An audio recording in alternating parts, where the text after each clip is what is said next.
प्यारे बच्चों, एक बार हम फिर से अपने क्लास में आते हैं। पाश्चात्य युद्ध कला एवं शस्त्रों का विकास। ठीक है बच्चों, अब देखो इसमें हम लोग बहुत कुछ पढ़ चुके हैं। हम लोग कहाँ पढ़ना है हम लोग वहाँ पहुँचते हैं। ठीक है, ये हम लोग यहाँ तक आ जाते हैं। ठीक है, इसके पहले हम लोग पढ़ चुके हैं वो जो है युद्ध कला, इसको हम लोग पढ़ चुके हैं। अब आज हम पढ़ेंगे जो है थोड़ा से सिकंदर के बारे में परिचय जानेंगे, सिकंदर के बारे में परिचय करेंगे। और इसके पिता फिलिप हैं, फिलिप द्वितीय, उसके बारे में भी हम लोग थोड़ा सा जानेंगे, क्योंकि कभी कभी इनके बारे में भी प्रश्न पूछ लेता है। अब देखिए, सिकंदर जो है ये फिलिप का पुत्र था, जो कि मकदूनिया या मैसिडोनिया का शासक था। ठीक है बच्चों,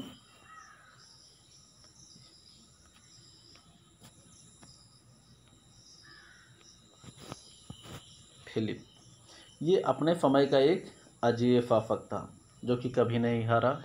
अपने जीवन तक ये जो है युद्ध लड़ता रहा, विश्व विजय का ख्वाब देखता रहा। विश्व विजय पूरा करने के लिए काफ़ी हद तक इसने जो है प्रयास भी किया और विश्व विजेता लगभग बन भी चुका था। कभी अपने समय में कोई युद्ध नहीं हारा। ये जो है मैसिडोनिया के शासक फिलिप द्वितीय का पुत्र था। ठीक है बच्चों, क्या हो गया, क्यों नहीं चल रही है कलम? फिलिप द्वितीय का पुत्र था और इसके गुरु का नाम था अरस्तु। ठीक है बच्चों, ये जो है अरस्तु का शिष्य था। क्या हुआ, क्या है, नहीं चल रही है?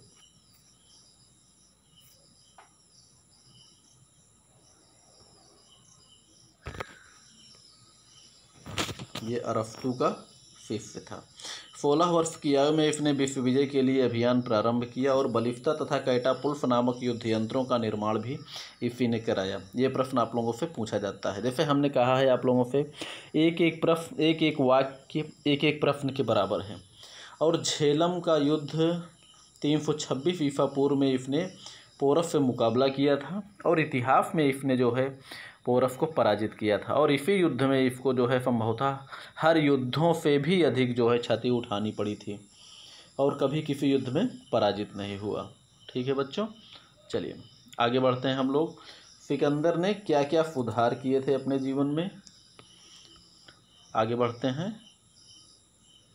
सिकंदर के सुधार, इसने जो है फ्लैंक्स में इसने देखा जो है कि 16 के स्थान पर इन्होंने 8 सैनिकों को रखा। इसने देखा कि 16 सैनिकों में हमारे आगे का अकेला सैनिक युद्ध करता है, बाकी पीछे के 15 सैनिक बराबर खड़े रहते हैं और सैनिक भी हमारे जो है बहुत कम मारे जाते हैं या नहीं भी मारे जाते हैं। तो इसने सोचा कि 15 जो सैनिक पीछे खड़े रहते हैं उनको खड़े करने के बजाय उनमें आधा कर दिया जाए और आधे को लाकर इधर फ्रंट की लंबाई जो 1024 थी उसको बढ़ाकर उसने दूना कर दिया, 2048 कर दिया। कहने इसने फाइल की संख्या को आधा कर दिया। 16 के स्थान पर 8 सैनिकों को इसने रखा। उसके बाद इसने जब 8 सैनिकों को कर दिया, अब सबको ला के फ्लैंक्स के फ्रंट पे लगा दिया, तो सीधी सी बात है कि जो जहाँ तक 4 फैले गारकीज होती थी वही फ्लैंक्स में 8 फैलन गारकीज हो गई। क्योंकि फाइल की संख्या जो है, फाइल का नाम फाइल ही रहा लेकिन संख्या उसमें सैनिकों की 16 के स्थान पर 8 हो गई। ठीक है बच्चों, इसने आक्रमण की सबसे 2 पद्धति अपनाता है। पहला नंबर है तिर्यक पद्धति, यानी दाएं बाजू पर आक्रमण या बाएं बाजू पर आक्रमण, सामने से आक्रमण नहीं, सीधे या तो दाएं या तो बाएं, ये सीधे तिरछा आक्रमण को इसने जो है अपनाया था। और दूसरा जो अपनाया था, विभक्त होकर आगे बढ़ो और मिलकर लड़ो, अर्थात आगे बढ़ने का तरीका छोटे छोटे टुकड़ियों में आगे बढ़ा जाए और जहाँ युद्धभूमि में पहुँचा जाए वहाँ मिलकर लड़ा जाए।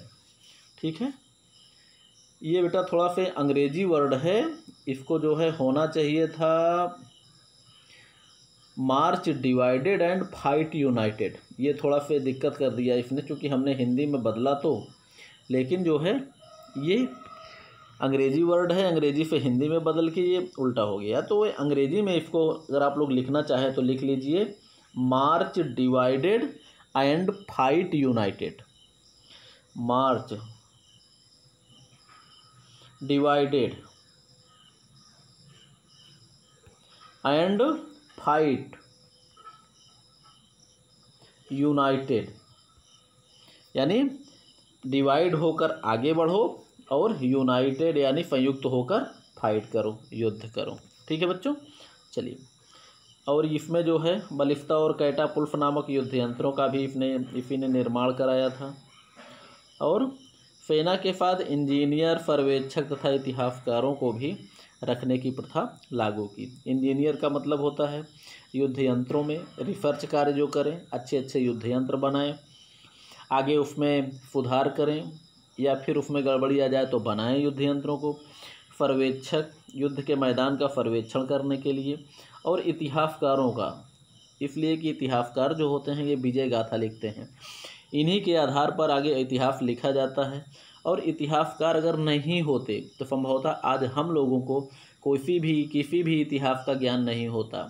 इतिहासकारों के द्वारा जो लिख कर जो है यहाँ से चले गए, क्योंकि यहाँ कोई बैठा तो रहेगा नहीं, जो लिखने के बाद जो इस दुनिया को छोड़ गए, उन्हीं के द्वारा लिखे गए इतिहासों को हम आज पढ़ते हैं। तभी हम लोग सिकंदर, पौरव, चाणक्य, इन सभी को हम लोग जानते हैं। अब सिकंदर के पिता का नाम था फिलिप द्वितीय। फिलिप ने क्या सुधार किया? सबसे पहले इन्होंने अस्थायी सैनिक भर्ती करना प्रारंभ किया। इसके पहले जो है यूनानी सैनिकों में क्या होता था, हर क्षेत्रों से सैनिक भर्ती होते थे, जो ये यूनानी राज्य हैं। तो चूँकि फिलिप का जो राज्य था वो था मैसिडोनिया या मकदूनिया। जैसे हमने आप लोगों को पढ़ाया है कि यूनानी राज्यों में 3 देश आते हैं, स्पार्टा, एथेंस और मकदूनिया या मैसिडोनिया। तो जो फिलिप जो राजा था वो मैसिडोनिया का था, लेकिन जो उस समय यूनानी राज्य थे, हर क्षेत्र से सैनिकों की भर्ती होती थी, जिसमें जो है एक प्रकार से देखा जाए तो देशभक्ति और वफादारी की पूर्ण भावना नहीं होती थी। तो इसलिए इन्होंने जो है अपने राज्य के अस्थायी सैनिकों की भर्ती प्रारंभ की। और फरीसा जो होता था उसकी लंबाई इन्होंने घटाकर 13 फीट कर दिया था। फरीसा की लंबाई 21 फीट होती है, सब पढ़ाया गया है। तो इन्होंने फरीसा की लंबाई को घटाकर 13 फीट कर दिया था। ठीक है बच्चों। और इन्होंने अपने देशवासियों की जब सैनिक भर्ती प्रारंभ किया तो राष्ट्रीय सेना का गठन हो गया। इन्होंने मोर्चे की लंबाई घटाकर गहराई बढ़ाई थी, अर्थात जो ये 16 सैनिक जो होते थे ये फिलिप की ही देन थी, बाद में जिसमें सिकंदर ने उनको 8 कर दिया। ठीक है बच्चों। और घुड़सवार सेना को पैदल सेना की सुरक्षा के लिए लगाया। इसके पहले जो है घुड़सवारों को नहीं लगाया जाता था, केवल पैदल सैनिक ही युद्ध करते थे। और पीछे की जो पूरक सेनाएं होती थी उसका गठन भी इसी ने किया था। ठीक है बच्चों। अब इसमें देखा जाए तो आगे हम लोग पढ़ेंगे फ्लैंक्स के पतन के कारण। बताइए इतनी ताकतवर सेना ये पराजित कैसे हो गई रोमन लीजन से।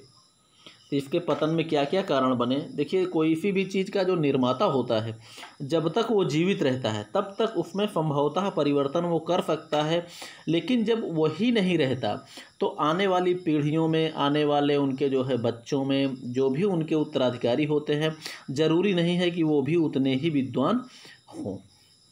संभवतः एक न एक दिन हर राज्यों का पतन होना ही है और ऐसा होता भी रहा है इतिहास में। तो इसमें देखिए जो सिकंदर के उत्तराधिकारी थे वो बदलती परिस्थितियों के अनुरूप जो है वो परिवर्तन नहीं कर पाए, जिसके कारण फ्लैंक्स में बहुत सारी कमियां आ गईं। और बाद में क्या किया गया, जो पहले होता था सेना में भाड़े के सैनिकों का प्रयोग किया जाने लगा। और भाड़े के सैनिक और किराए के सैनिक हमारे राष्ट्र के प्रति कितने वफादार होंगे, कितने उनको राष्ट्रभक्त होंगे, कितने देश प्रेमी होंगे, वो तो किराए और भाड़े के सैनिकों के अंदर हो नहीं सकता वो गुण। तो ये भी एक कारण था फ्लैंक्स के पतन का। और इसमें देखा जाए तो फ्लैंक्स का जो पतन था तो फ्लैंक्स के जो कवचयुक्त सैनिक थे, जिन्हें भारी पैदल सेना, जिसे होप्लाइट कहा जाता था, जो मुख्य पैदल सैनिकों की थी, ये भारी कवच का प्रयोग करने के कारण इनकी जो है गतिशीलता यानी गति जो है कम हो गई, जिन्हें बाद में गतिशील सैनिकों द्वारा इनको जो है पराजित किया जाने लगा। अगर सिकंदर जैसे उत्तराधिकारी होते तो संभवतः बदलती परिस्थितियों में भी ये अपने अंदर बदलाव कर सकते थे, लेकिन इन्होंने वही नीति अपनाई।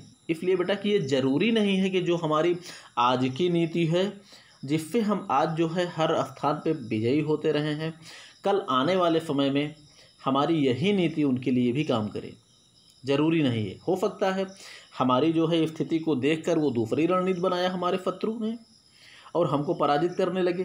तो उत्तराधिकारियों का भी दायित्व होता है कि वो जैसी रणनीतियों बनाते हैं उसी के अनुरूप अपने अंदर परिवर्तन किया जाए। ऐसा जो है सिकंदर के उत्तराधिकारी जो है नहीं कर पाए, उत्तराधिकारी नहीं कर पाए। और समय के साथ यूनानियों में भी देश प्रेम एवं बलिदान की भावना में कमी आ गई। एक चीज़ बच्चों आप लोगों ने ध्यान दिया होगा, जब कोई चीज़ मुसीबत में होती है तो मुसीबत में हम और आप जो है जान पर खेलकर किसी चीज़ की रक्षा करते हैं क्योंकि मुसीबत आने वाली है। लेकिन हाँ, वही जब ऐशो आराम की एक ज़िंदगी हो जाती है तो वहाँ फिर लापरवाही शुरू हो जाती है और फिर सारा कार्य अय्याशी उनका स्थान ले लेता है। और अय्याशी में अगर लोग लग गए तो उनका पतन निश्चित है। यही थी स्थिति सिकंदर के उत्तराधिकारियों की। और यौद्धिक चालों में भी कमी आ गई। भाई जब ताकत कोई व्यक्ति शक्तिशाली होता है तो उसके अंदर ये लापरवाही आ जाती है कि हम तो अजय हैं, हमको चाल चलने की ज़रूरत ही नहीं है। ठीक है बच्चों, यही कमी जो है सिकंदर के उत्तराधिकारियों में आई। अगर वो परिस्थितियों के अनुरूप अगर वो परिवर्तन करते तो संभवतः जो है फ्लैंक्स का पतन नहीं हुआ होता। ठीक है बच्चों, अब इसमें देखिए आगे जो है जो फ्लैंक्स जो है ये एक ठोस संरचना थी जो केवल समतल भूमि पर ही कार्य कर सकती थी। पर्वतीय ऊंची नीची भूमि पर कार्य करने की क्षमता उसमें नहीं थी और उत्तराधिकारी सिकंदर के ऐसा परिवर्तन नहीं कर पाए कि वो हर प्रकार की भूमि पे कार्य कर सके, क्योंकि जैसे जैसे समय बीतता गया वैसे ही समतल जो मैदान है, अब युद्ध की स्थिति ये था कि जब शत्रुओं ने भी इसके यही सोचा कि अगर जो है फ्लैंक्स को हम समतल भूमि के अतिरिक्त, भाई फ्लैंक्स समतल भूमि पर तो अजय थी, कोई नहीं समतल भूमि पर फ्लैंक्स को कोई नहीं हरा सकता था। तो इनके शत्रुओं ने भी एक जो है चाल खेला, ये जो शत्रु राष्ट्र थे, कि अगर फ्लैंक्स को हम पहाड़ियों पर आक्रमण किया जाए या चलते फिरते इन पर आक्रमण किया जाए तो संभवतः इनको पराजित किया जा सकता है। बताइए, जहाँ के हम आदि नहीं हैं वहाँ पर हम जो है कमज़ोर पड़ेंगे। यही स्थिति है। जिस क्षेत्र के हम आदि नहीं हैं रहने के, जिस क्षेत्र में हम कार्य करने की क्षमता हम में नहीं है, तो उस क्षेत्र में हम कमज़ोर पड़ेंगे। वही स्थिति थी फ्लैंक्स की, जो कि समतल भूमि पर तो कार्य कर सकती थी लेकिन ऊबड़ खाबड़ भूमि पहाड़ियों पर कार्य करने की क्षमता इसमें नहीं थी। ये भी एक जो है पतन का कारण था। अब इसमें देखिए अगला जो है ठोस संगठन होने के कारण फ्लैंक्स में समयानुसार शीघ्रता से परिवर्तन करना संभव नहीं था, अर्थात लोच का अभाव। बच्चों लोच जो होती है, सेना का मतलब ये होता है, लोच का मतलब जैसे हम लोग लचीलापन जानते हैं, लचीलेपन का मतलब होता है कि जैसे हम किसी क्षण को ले लेते हैं, अगर वो मुलायम है तो हम उसको जैसा चाहें वैसा मोड़ सकते हैं, तो यही है लचीलापन। अगर हम एक बाँस की डंडी ले लें, हरे बाँस की, तो हम जैसा चाहें वैसे उसको मोड़ सकते हैं, तो इसको बोलते हैं लचीलापन। तो वैसे सेना में लचीलापन का जो मतलब है वो होता है कि सैनिकों का हम जैसे चाहें वैसा उनका उपयोग करें, अर्थात जैसे अगर छोटी छोटी टुकड़ियाँ हों, कोई ठोस चीज़ हो, कोई टाइट चीज़ हो, मान के चलिए अगर एक जो है जो लचीलापन ना हो, अगर उसको हम अगर चाहें कि हम मोड़कर उसको लचीला बना दें या उसको अगर हम चाहें कि घुमा दें तो बेटा वो लचेगी नहीं, वो टूट जाएगी तुरंत। तो यही स्थिति ठोस आकृति इनकी थी फ्लैंक्स की। अगर हम समय, क्योंकि ये ठोस आकृति थी, अगर आवश्यकता पड़ती थी तो हम शीघ्रता से इसमें परिवर्तन नहीं कर सकते थे। जैसे कुछ सैनिकों को यहाँ से वहाँ भेजना हुआ, अब उनकी स्थिति जो है उसी रूप में वो लोग लड़ रहे हैं, तो हम बीच से सैनिकों को कैसे निकाल कर दूसरे स्थान पर प्रयोग कर सकते हैं। तो यही स्थिति थी फ्लैंक्स में। जबकि लचीलेपन का मतलब होता है कि छोटी छोटी टुकड़ियाँ हों, कुछ खाली स्थान पर खड़ी रहें, जहाँ आवश्यकता पड़े हम उनका प्रयोग करें। ऐसा जो है फ्लैंक्स में नहीं था। वो ठोस आकार में, आयताकार रूप में वो सीधे खड़ी होकर सीधे मोर्चे बंदी करके 6-6 फीट की दूरी पर आगे के सैनिक युद्ध करते थे, बाकी शेष जो है आगे वाले की प्रतीक्षा करते थे कि आगे वाला कब या तो मरे या तो फिर जो है घायल हो, तब उनको नंबर मिले लड़ने का, नहीं तो फिर, लेकिन अपने स्थान पर सभी पोजीशन लिए हुए खड़े रहते थे। वो कहीं जा नहीं सकते थे। ठीक है बच्चों।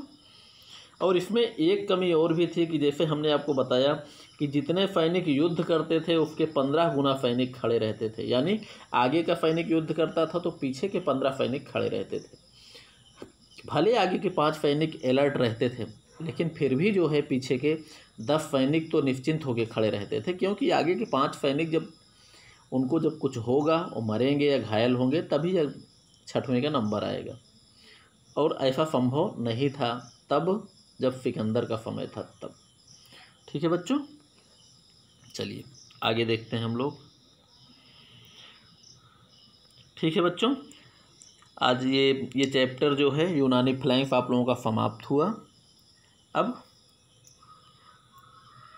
अगले क्लास में हम लोग इसी में से यूनानी फ्लैंक्स के बाद हम लोग रोमन लीजन पढ़ेंगे। ठीक है बच्चों, ओके।